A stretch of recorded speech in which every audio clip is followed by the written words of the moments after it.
Bonjour à tous et bienvenue sur ma chaîne, je suis Fabrice, photographe et comme vous avez pu le remarquer, aujourd'hui la vidéo elle sera un peu particulière, c'est-à-dire que j'ai un invité et je vais le laisser se présenter. Bonjour Fabrice, bonjour à ta communauté, je m'appelle Jesse, j'ai 28 ans, je suis ingénieur de formation, ayant effectué sa formation dans une école d'ingénieur, plus spécifiquement à l'ENSI Poitiers. Donc suite à ça, j'ai été embauché en tant que responsable d'affaires dans les travaux publics et aujourd'hui je me retrouve avec vous pour parler de la photographie. Alors la raison pour laquelle j'ai fait appel à Jesse et pas quelqu'un d'autre, c'est tout simplement parce que Jesse est la première personne à avoir mis entre mes mains un boîtier style réflexe. Et sans lui, j'aurais peut-être mis du temps à découvrir le monde de la photo. Donc sans plus attendre, on va commencer avec la première question. Jesse, est-ce que tu peux nous dire qu'est-ce qui t'a donné envie de te lancer dans la photo? Alors, effectivement, je me suis lancé dans la photo il y a quelques années, en 2017, donc quand je suis arrivé en école d'ingénieur. C'était aussi le moment où je suis arrivé dans une nouvelle ville, donc Poitiers. Et donc il y a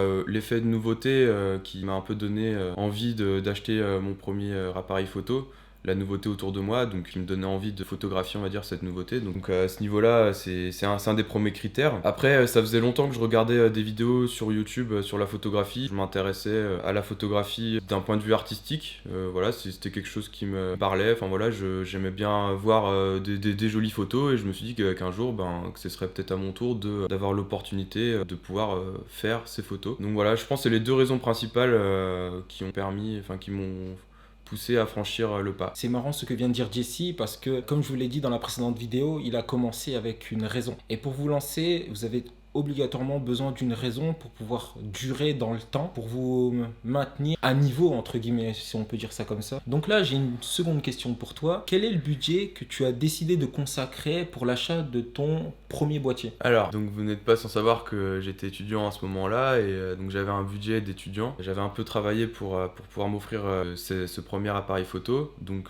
en fait, j'ai meublé sur 500 euros, tout compris réflexe, housse et objectif. Moi, c'est une somme que je pensais raisonnable en termes de rapport qualité-prix. 500 euros, c'est déjà un bon budget. Certains n'ont pas la possibilité de mettre autant. Le fait de mettre 500 euros, tu trouvais ça que c'était frustrant ou pas? Non, moi je pense qu'il y a un minimum à mettre sur la table quand on veut travailler ses propres photos, quand on a une attente particulière d'un point de vue artistique sur la photographie. Je pense que pour commencer, c'est une somme minimale parce que voilà, si on peut très bien acheter un appareil photo à 100 euros, mais on va être limité en termes de fonctionnalité. Je pense qu'aujourd'hui, on a sur le marché des appareils photo à partir de 400, 500 euros, même sur le marché d'occasion, qui permettent justement de pouvoir aborder le domaine de la photographie avec panoplie de fonctionnalités qui vont permettre éventuellement de nous épanouir. Alors Jesse, il vient de le dire sans que je le briefe à l'avance, qu'il avait consacré un budget de 500 euros. Et encore une fois, je vous l'ai déjà dit, si vous voulez établir un budget pour votre boîtier, allez par palier de 500. C'est, on va dire, une somme plus significative et d'une tranche à l'autre, vous pouvez avoir accès à des boîtiers avec des fonctionnalités beaucoup plus intéressantes, avec des qualités d'image meilleures. Jesse, est-ce que tu peux nous dire la marque de ton premier boîtier? Alors mon premier boîtier était un Canon. Et pourquoi avoir choisi Canon? Alors j'ai choisi Canon parce qu'en fait c'était la marque d'un boîtier qui rassemblait les fonctionnalités que je désirais. À la base, je n'avais pas assez de connaissances sur les différentes marques proposées, donc Canon, Nikon, Olympus et d'autres marques. Donc voilà, j'ai orienté mon choix en particulier sur les caractéristiques que je recherchais et les fonctionnalités de l'appareil convoité. Donc ce que tu es en train de nous dire, c'est que tu as privilégié plus un boîtier qui correspond à tes attentes plutôt qu'une marque particulière en fait. Oui, voilà, c'est ça. Étant donné que j'avais pas d'expérience dans la photographie, je connaissais pas les maisons mères de Canon, de Nikon, donc oui, c'est vraiment le boîtier qui m'orientait. Enfin, ses fonctionnalités en tout cas. Quand tu as fait ta recherche du premier boîtier avec le budget de départ que tu t'es fixé, c'est-à-dire 500 euros, est-ce que tu as été curieux de voir ce que proposaient les autres marques après avoir choisi par exemple ton premier boîtier? Est-ce que tu l'as trouvé, tu es resté là-dessus, ou est-ce que tu l'as trouvé mais tu t'es quand même laissé la possibilité de voir ce que faisaient les concurrents de Canon? Alors oui, bien sûr, pas les concurrents. En fait, moi, étant donné que j'ai acheté chez Canon, je me suis intéressé à ce que la marque faisait en termes de boîtier professionnel, semi-professionnel. Ça, c'est des questions qui me sont arrivées donc après l'achat de mon premier appareil. parce que en manipulant son appareil, en exploitant ses capacités, et en découvrant ses limites, on se dit ah bah tiens j'aimerais bien faire telle ou telle photo, telle ou telle ouverture, mais je suis limité par le boîtier que j'ai, donc il va falloir que j'aille voir est-ce qu'il y a un boîtier un peu plus performant. Donc voilà, avec un capteur avec une plus grosse sensibilité, par exemple, avec ce genre de choses. Et donc oui, j'ai regardé et j'ai même rêvé de certains boîtiers comme le fameux Canon 5D. Donc voilà, mais c'est vrai que je me suis focalisé sur Canon, je voulais pas trop m'éparpiller sur d'autres marques, étant donné que je me considérais comme un petit amateur de photographie, donc voilà, je voulais pas non plus perdre de temps à scruter les différentes marques, leurs propositions. C'est intéressant ce que tu dis parce que ça rejoint un peu l'étape que moi-même je suis passé, que vous-même vous passez sans doute actuellement. C'est qu'on fait énormément de recherches pour chercher la pépite, le meilleur boîtier avec les meilleures caractéristiques, au meilleur prix. On y passe un temps assez monstrueux pour au final ne pas se lancer, ne pas l'acheter. Alors que là, toi, tu as cherché un boîtier qui correspond plus ou moins à tes attentes et t'as pas perdu de temps en fait. Tu l'as trouvé, hop, t'es parti là-dessus, point barre. C'est ça. Et je pourrais même ajouter, pour informer ta communauté qui nous regarde, justement, si vous voulez franchir le premier pas, ça sert à rien non plus de vouloir chercher justement ce que disait Fabrice, la pépite. Ce qu'il faut, c'est mesurer, que je dirais, le ratio gain-risque, c'est-à-dire ne pas acheter tout de suite un gros boîtier très cher, mais d'acheter un boîtier en entrée de gamme, milieu de gamme, mais qui nous offre assez de fonctionnalités pour pouvoir créer ses photos soi-même, voilà, pouvoir passer en mode manuel. Et c'est vraiment le b.a-ba de l'apprenti photographe. Donc voilà, il faut franchir le cap. De toute façon, il faut vous dire que c'est aussi un loisir. Si vous prenez pas de plaisir à faire de la photo, c'est que au final, c'est peut-être pas fait pour vous. Donc il faut se dire que voilà, il faut être informé, mais aussi il faut avoir une certaine audace et puis se dire bon voilà, je passe le cap. Moi en l'occurrence, voilà, j'ai acheté un Canon 100D. Donc ça après on pourra en revenir après C'est vrai. sur On va un sur les peu questions. rentrer dans les détails. Mais pour l'instant, ouais, je voudrais rebondir sur ce que tu viens de dire. C'est vrai qu'on est nombreux à vouloir chercher le top du top. Sauf que le top correspond pas du tout à nos compétences sur l'instant et à notre besoin sur l'instant. Je prends par exemple, il est inutile de vouloir un MacBook Pro dernière génération si notre seule utilisation c'est regarder des vidéos sur YouTube par exemple. Donc c'est important de mesurer ses besoins pour choisir le bon produit. Je pense que tu es d'accord là-dessus. Ah non, oui, complètement. On va pas utiliser un cheval de course pour juste faire du trot et aller à la boulangerie avec. Enfin, Ouais. c'est logique. Dis-nous Jesse, est-ce que tu peux nous dire quelles ont été les caractéristiques du Canon 100D qui t'ont fait pencher sur l'achat de ce boîtier? Les caractéristiques qui m'ont fait pencher sur l'achat de ce boîtier. Donc, déjà, c'est la compacité, c'est le poids. Moi, je voulais avant tout un appareil photo qui soit léger, manipulable et qui aussi renferme des fonctionnalités de base qui auraient pu me permettre de me faire la main sur cet appareil photo. Pour rentrer un peu plus dans les détails, donc les caractéristiques du réflexe que je convoitais, donc c'était voilà un capteur APS-C qui pouvait filmer en Full HD, qui avait un flash intégré et dont on pouvait passer en mode manuel ou passer en priorité ouverture. Voilà, qui me laissait assez de marge de manœuvre pour pouvoir moi-même apprendre la photo, travailler les photos avant, enfin voilà, de pouvoir préparer une photo, c'est-à-dire en pré-traitement. En fait, ce que tu voulais, c'était tout simplement un premier boîtier pour faire tes armes, pouvoir derrière peut-être évoluer sur un boîtier plus performant. Oui, c'est ça. Bah, après, j'avais vraiment une vision au court terme au moment où je me suis lancé dans l'achat. Donc c'était en 2017, j'étais étudiant, j'arrivais dans une nouvelle ville, tout était nouveau pour moi, y compris le domaine de la photographie. Oui, enfin, oui et non, je me suis donné l'opportunité de vouloir intégrer la communauté des photographes amateurs. Et donc voilà, après on pourra en discuter par la suite, mais oui, après je me suis laissé tenter par des accessoires et des objectifs. Donc voilà. Pour résumer un peu les caractéristiques, donc tu nous as dit capteur APS-C. Si je ne me trompe pas, les boîtiers au capteur APS-C sont beaucoup plus abordables en termes de prix que les boîtiers plein format. Ah oui, c'est ça. Ils sont aussi de moins bonne qualité en général. Enfin, il restitue une moins bonne qualité D'image, bien entendu, on parle de d'image. qualité d'image et non de qualité de robustesse, même si ça aussi, ça rentre un peu en ligne de compte. Mais oui, effectivement, ce sont des capteurs plus petits. Donc du coup, les objectifs qu'on vise dessus, il faut y affecter un coefficient sur la focale qui apparaît sur la bague. Car voilà, en fait, le format APS-C, il est rogné. En fait, c'est comme si il était rogné. Donc du Donc coup, au lieu d'avoir une image pleine sur un boîtier plein format, bah, avec un boîtier capteur APS-C, vous allez avoir une réduction de l'image, on va dire ça comme ça. c'est ça. Et ça, c'est ce qui se comprend par une augmentation de la focale, en fait. Donc Ouais. un 50 mm sur un APS-C, c'est l'équivalent d'un 85 mm sur le rendu image, à peu près. Le Canon 100D, il fait 18 millions de pixels. Est-ce que de ton œil amateur, 18 millions de pixels, tu voyais la différence avec un boîtier par exemple qui en avait 21 millions de pixels? Pas du tout. Moi, je j'ai jamais fait vraiment attention à cette caractéristique-là. En fait, c'est une caractéristique que l'on voit partout, donc sur les données constructeurs. Au quotidien, quand on fait de la photo, c'est pas du tout déterminant. Après, oui, ça a un impact sans doute sur la résolution, mais enfin, moi, j'ai pas, ou je pense peut-être pas avoir l'œil du photographe, justement, pour déceler ce genre de différence, on va dire. C'est bien que tu le soulignes parce qu'on est nombreux à vouloir avoir un boîtier avec un nombre de pixels important parce qu'on est convaincu d'avoir une très belle image à la sortie de notre prise de vue. Ce qui n'est pas faux.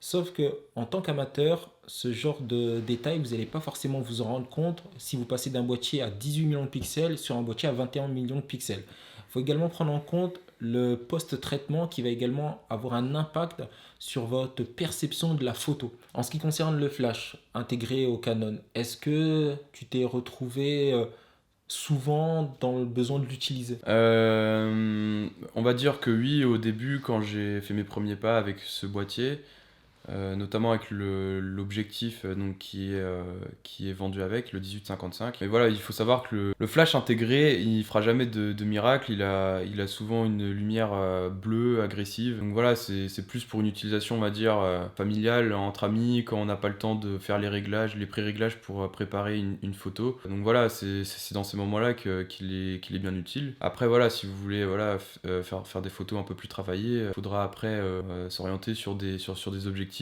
plus lumineux et du coup se délaisser du flash, en tout cas du moins pour apprendre la photo. Apprendre sans flash, je pense que c'est le meilleur moyen justement pour jongler sur les paramètres donc de sensibilité, d'ouverture et de vitesse d'obturation qui vont compenser un manque de lumière. Étant donné que tu viens de citer les objectifs, quels ont été les objectifs que tu as associés avec ton boîtier? J'en ai eu plusieurs et je vais les citer chronologiquement donc, à la facture d'achat. Donc le premier en fait c'est le 1855, c'est celui qui est livré avec le Canon 100D.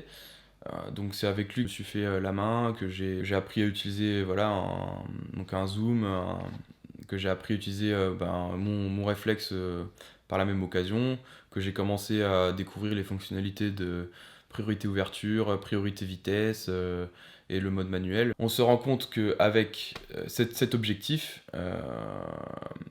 en fait, on a des lacunes de luminosité. En fait, il faut savoir que dans les zooms, dès la limite où il y a beaucoup de pièces en mobilité, quand vous avez un zoom, en fait, vous avez plusieurs optiques qui doivent bouger l'une par rapport à l'autre pour créer le zoom, en fait. Et donc ça laisse peu de place à la luminosité, en fait. Donc ça réduit la possibilité d'ouverture de l'objectif. Et donc quand on veut justement, comme je le parlais tout à l'heure, accroître la luminosité qui entre dans le capteur, il faut passer sur des focales fixes. Donc les focales fixes ont le désavantage d'être une focale fixe, donc de pas pouvoir zoomer, mais par contre d'être beaucoup plus lumineux. Donc c'est pour ça que tous les objectifs que je vais citer après sont à focale fixe. Donc à commencer par le 50 mm 1.4, c'est le premier objectif que j'ai acheté, donc, après celui de série que j'ai cité, et qui m'a permis de faire des photos de concert, quelques photos de portrait, et puis aussi qui m'a servi lorsque j'étais missionné par mon école d'ingénieur, enfin par l'association audiovisuelle de mon école d'ingénieur qui avait pour but d'immortaliser les moments festifs durant les événements qu'on retrouve sur les campus des écoles d'ingénieurs, de commerce, mais aussi sur les campus universitaires en général. Donc si dans ta communauté, il y a des étudiants, voilà, On leur passe le bonjour à tous. on leur passe le bonjour, et puis voilà, s'ils ont une âme de photographe, ou alors s'ils ont envie de développer une passion, ou s'ils ont envie de tester, de rentrer dans le monde de la photographie, et qu'il y a une association dans leur entourage, ben, c'est un bon début pour se faire la main, pour apprendre la photo, et puis justement être au contact des jeunes, et d'apprendre justement à être discret, et à se placer discrètement pour justement capturer les moments de vie qu'on retrouve sur les moments festifs, des campus, les moments sportifs, et j'en passe. Donc voilà, donc le 50 mm, voilà, il permet justement de photographier du portrait, donc ça sert justement à capter, voilà, les émotions d'un visage, par exemple. Je trouve que cet objectif-là, il fait l'affaire pour ce type d'utilisation. Mais il est bien connu que le 50 mm, vraiment, c'est le bon objectif pour réaliser du portrait. Et si je me trompe pas, il est en concurrence avec ton dernier objectif. Je vais rien dire tout de suite, ça va être un peu la surprise. Ouais. Et après le 50 mm 1.4, sur quoi t'es parti? Alors après le 50 mm, je l'ai revendu pour acheter un objectif qu'on appelle pancake dans le jargon des photographes, qui est le 24 mm STM.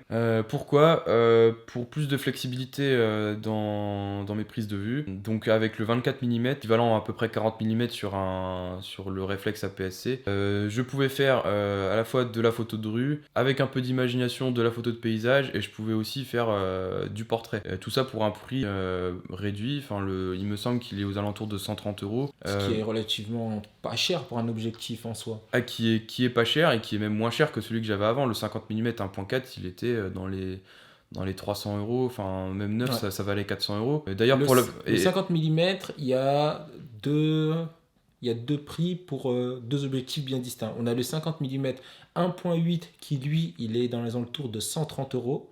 Mhm. Et on a le 50 mm 1.4 qui, lui, tourne entre 300 et 400 euros. C'est ça. Et en termes de luminosité, est-ce que ça vaut la différence de prix? Pas sûr.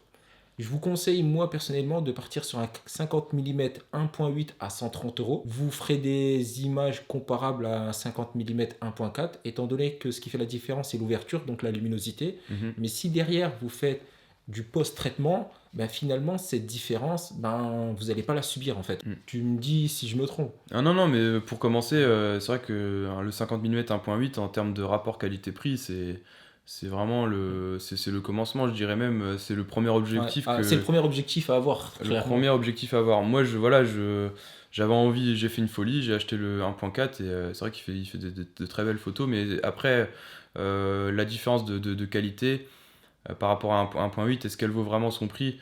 Sachant que c'est vissé que l'objectif 51.4 était vissé sur un 100D, c'est vrai que ça reste discutable. Mais voilà, ça fait le taf, et c'est un objectif qui est intéressant à exploiter. Suite à ça, donc pour en venir à mes objectifs, donc le 24 mm, que j'ai emmené en Nouvelle-Zélande, parce que ça m'a permis de faire un peu de photos de paysage. J'ai également acheté, avant de partir en Nouvelle-Zélande, un objectif grand angle, alors qui lui était un zoom. Je voulais un peu de flexibilité dans le grand angle, donc j'ai pris le 10-24, il me semble, de chez Sigma. Voilà, ça fait longtemps que j'ai pas fait de photos. Donc 10-24 de chez Sigma, et par contre, oui, c'est en termes de grand angle, c'est vraiment le top, ratio qualité-prix. Pour commencer à se faire la main sur le grand angle, oui, c'est vraiment pas mal pour commencer à se faire à la photo de paysage. Donc voilà, et ensuite la dernière folie, le 85 mm 1.2, qui fait vraiment des miracles, ça je dois l'admettre. En termes de flou artistique, c'est vraiment incroyable.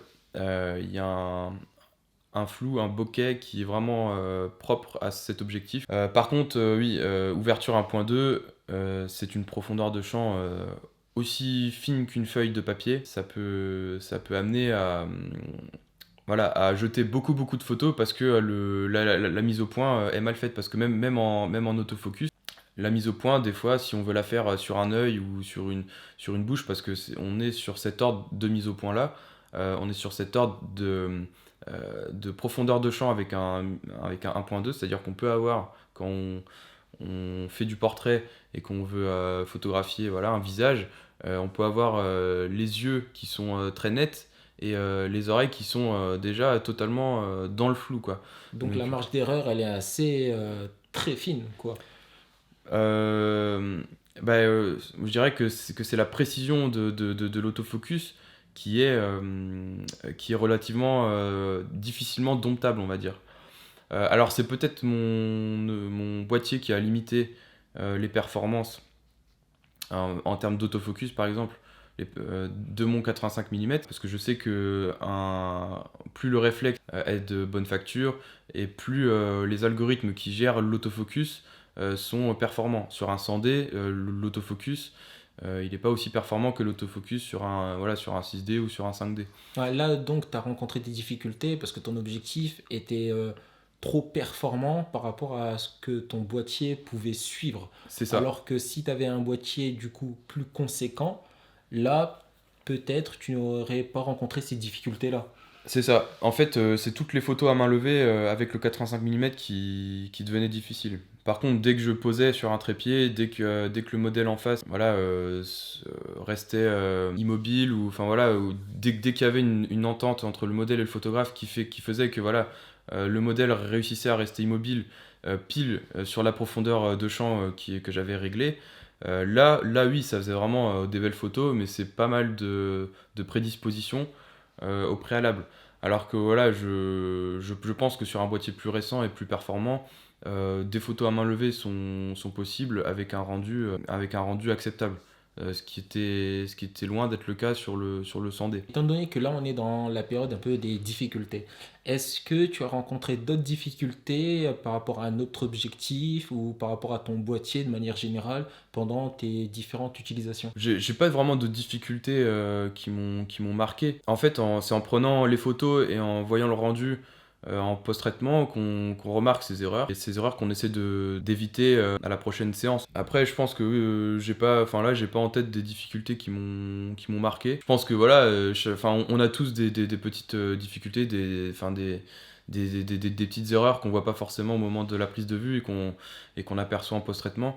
Est-ce que tu peux nous dire si pour toi il a été facile ou difficile d'aller à la pêche aux infos concernant le Canon 100D? Ça n'a pas été difficile pour aller à la pêche aux informations concernant ce boîtier. Pour la simple et bonne raison qu'en fait, aujourd'hui, on a accès à une quantité d'informations incroyables grâce à Internet, grâce à YouTube, grâce au forum, qui nous permettent de se faire un avis assez rapidement en croisant les différents avis, croisant les données, et donc en permettant de se faire son propre avis. Est-ce que tu as eu l'occasion de discuter avec d'autres photographes amateurs ou professionnels sur ces différents forums pour aller plus loin dans les caractéristiques de ce boîtier? Alors non, parce que je voulais pas rentrer dans ce jeu-là de vouloir à tout prix creuser les informations vraiment au détail près, comme on l'a dit peut-être un peu plus Précédemment, tôt. ouais. C'est que le but, c'est moi, je voulais me lancer rapidement, je voulais être sur le terrain, j'avais envie de jouer avec mon appareil photo, et voilà, les arguments qui m'ont fait décider, c'est ceux que j'ai évoqués tout à l'heure. Donc c'est des arguments simples en somme, la compacité, la taille du boîtier, et puis les fonctionnalités de base, et le prix bien sûr. Ça fait combien de temps que tu as ton Canon 100D? Alors ça fait depuis 2017, donc ça fait 4 ans. À l'heure actuelle, est-ce que ton boîtier répond toujours à tes attentes ou plus du tout? Alors à l'heure actuelle, il répond toujours à mes attentes pour la raison suivante. Voilà, je projette de voyager, donc de partir en road trip donc aux États-Unis. Et donc à l'heure actuelle, lui, il répond toujours à mes attentes parce que j'ai pas envie de partir trop lourd. J'ai envie de partir vraiment léger. J'ai envie de faire de la randonnée. J'ai envie de partir avec un gros sac à dos.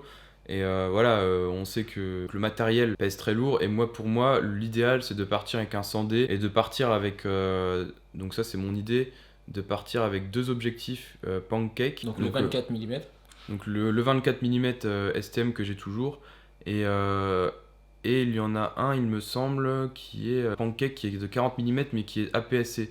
Je l'ai vu là il y a pas longtemps, ça fait un bout de temps qu'il est sorti, mais j'ai été tombé dessus.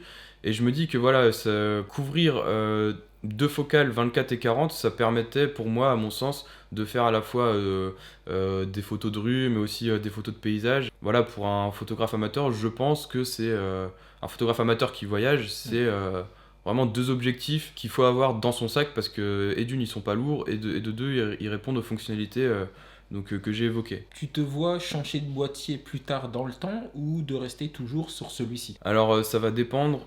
Ça va dépendre encore une fois de comment je vais m'y épanouir. La photo, c'est jamais qu'un long fleuve tranquille. On achète des objectifs, on en vend, on rachète des accessoires. Pour moi, pour le moment, je suis assez satisfait de mon 100D, donc j'ai une vision encore vraiment court terme là-dessus. Donc pour le moment, non, je n'envisage pas de passer sur un boîtier plus gros, parce que qui dit plus gros, qui dit plus cher, c'est un investissement, il faut le rentabiliser. Moi, je veux vraiment rester sur du loisir, donc voilà. Maintenant, avec toutes les infos qu'on leur a mis à disposition, est-ce que toi, tu recommanderais à une personne de ton entourage de partir sur le 100D ou pas du tout? Alors si c'est une personne qui, comme moi, n'avait jamais fait de photo avant, n'avait pas de personnes dans son entourage qui en faisait et qui veut sortir de sa zone de confort, on va dire, moi je pense que le 100D, oui, réunit encore à l'heure actuelle beaucoup d'éléments positifs. Donc voilà, on va revenir sur les éléments qui m'ont fait pencher sur ce boîtier, hein. C'est la compacité, c'est les fonctionnalités de base, c'est un service minimum de résolution et de qualité d'image.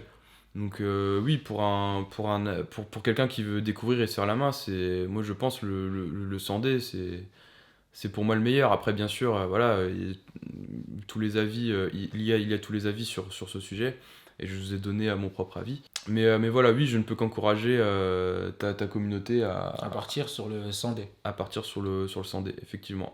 Et encore un dernier point, est-ce que tu recommandes aux viewers de partir sur un boîtier d'occasion ou totalement neuf? Eh ben, moi je dirais d'occasion, enfin si je fais référence à ma propre histoire, à ma propre expérience, moi le boîtier que j'ai acheté, il était d'occasion. Il fonctionne toujours à l'heure actuelle. Canon, c'est vraiment je vais dire une valeur sûre. Donc voilà, ça fait depuis 2017 que je l'ai. Le Canon 100D est sorti en 2014, il me semble, ou en 2013. Il tourne encore comme une horloge aujourd'hui, donc oui, en plus il y a sans doute des prix très intéressants à l'heure actuelle. Bien qu'il me semble que la cote de l'appareil photo est restée relativement stable, donc ça veut dire qu'il y a quand même encore une demande sur le marché qui montre que le Canon 100D A encore sa place sur le marché, quoi. Exactement. Parce qu'encore, à l'heure actuelle, il me semble que c'est en 2021 le boîtier le plus compact, le réflexe, on va dire, qui est le plus compact qui ait jamais été créé. Donc pour moi, oui, c'est une valeur sûre. Si tu devais donner 3 points positifs et 3 points négatifs concernant le Canon 100D, quels seraient ces points? Alors, 3 points positifs. Bon, alors, je vais me répéter. La compacité, c'est voilà, un poids léger. Enfin, voilà, ça réunit toutes ces conditions-là. Les caractéristiques de base, priorité ouverture, priorité vitesse, donc on retrouve sur un bon type de boîtier, mais je veux dire, qui sur le 100D sont vraiment très bien agencés. Les boutons sont bien faits. En plus, le boîtier, il est tactile. Donc voilà, c'est une prise en main très facile, très rapide, immédiate. C'est intuitif. Très intuitif, ouais, on s'y fait vite. Enfin, au bout d'une semaine d'utilisation, en fait, on est déjà à l'aise avec le boîtier. Après, pour ceux qui ont déjà eu un réflexe et qui sont chez Canon, ils vont trouver des similarités sur le 100D, parce qu'en fait, l'interface, il me semble, est quasi la même. est somme toute, ouais, quasiment la même. Et troisième point, bah, c'est le meilleur boîtier du monde, hein. Voilà, pour finir sur une note légère. Voilà, franchement, c'est un boîtier, voilà, qui fait le taf. Pour moi, qui a le meilleur rapport qualité-prix pour quelqu'un qui veut démarrer. Et même pour une personne qui a un boîtier, par exemple, pro, un plein format, et qui souhaite avoir un deuxième boîtier d'appoint, dégainable facilement.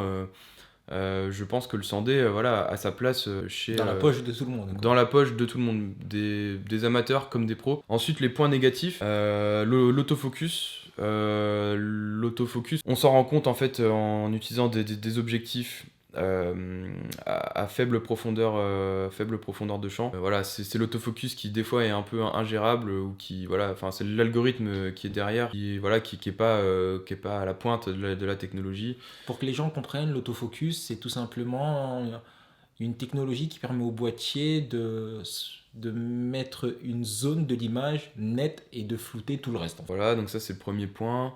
Le deuxième point, qu'est-ce qui m'a déplu sur ce boîtier? Il n'y a pas beaucoup de critères négatifs, visiblement, hein. Bah, il y a quand même un truc, c'est le Yet, je sais pas comment on appelle ça, mais c'est L'œilleton? l'œilleton, oui, l'œilleton. Il se décroche assez facilement. Moi, j'ai dû en racheter deux. Finalement, j'ai lâché l'affaire parce qu'à chaque fois, je le perdais. Donc, j'ai pas racheté d'œilleton. En soi, ça gêne pas plus que ça de ne pas en avoir. Après, voilà, il partait assez facilement, donc voilà. Combien tu pouvais les trouver sur le marché, les œilletons? Oh bah vraiment à peau de chagrin quoi, c'est 1 euro, 2 euros, enfin c'est... Ah, ça va, c'est des sommes relativement dérisoires. Ah oui,